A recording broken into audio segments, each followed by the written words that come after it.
Developing tonight, important meetings all weekend for President-elect Donald Trump in New Jersey.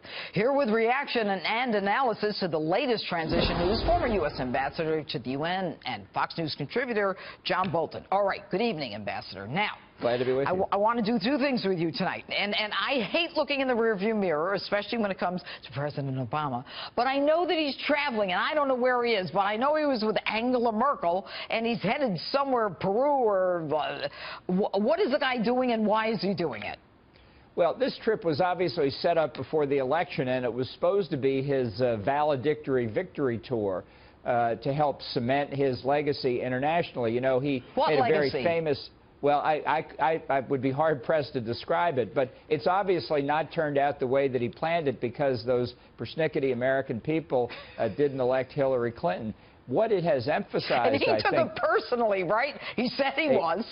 Well, he set it up to take it personally, saying, I need her to be my third term. So I think what it underlines is just for Americans as well, he has 2 months left in office. 2 months, and then he's gone. All right.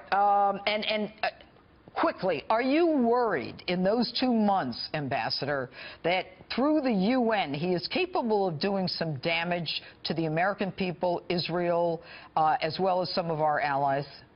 Well, I think this is the point of maximum danger from my point of view of his actions. I think there are potential foreign threats of people trying to take advantage of him, but it's with respect to Israel in the Security Council and the General Assembly. There's all kinds of speculation in New York that the U.S. will depart from decades of settled policy and support a resolution that recognizes the existence of a Palestinian state, that defines Israel's borders in a way that confines them to what's called the 67 ceasefire lines, right. All of which is an effort to resolve the dispute between Palestinians and Israelis, not through face-to-face bargaining, but by what Barack Obama thinks is best. Right, right.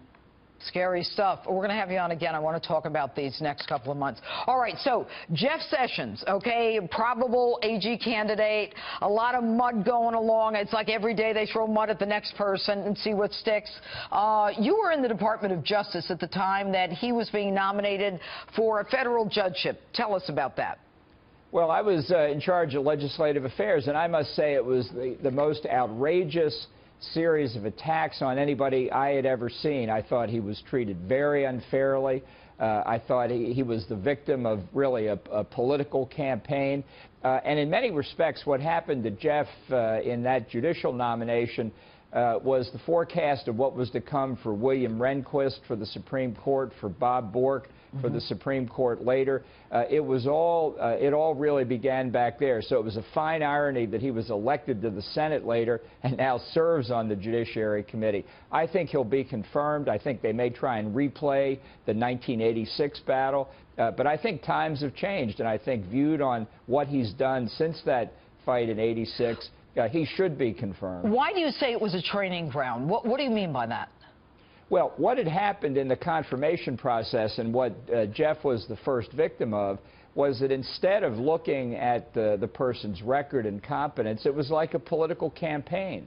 And a nominee is very hard-pressed to defend when you have outside interest groups digging things out of the record, trying to present them without context. There was open revolt from within the Civil Rights Division of the Justice Department, openly working with liberal members of the Judiciary Committee and others to sabotage the nomination. It was startling to all of us. But as I say, it was just the beginning of what was to come over the next 30 years. Interesting. All right. Well, it seems that he is well respected and has a great record that I talked about earlier in the show. Anyway, Ambassador John Bolton, thanks so much for being with us tonight.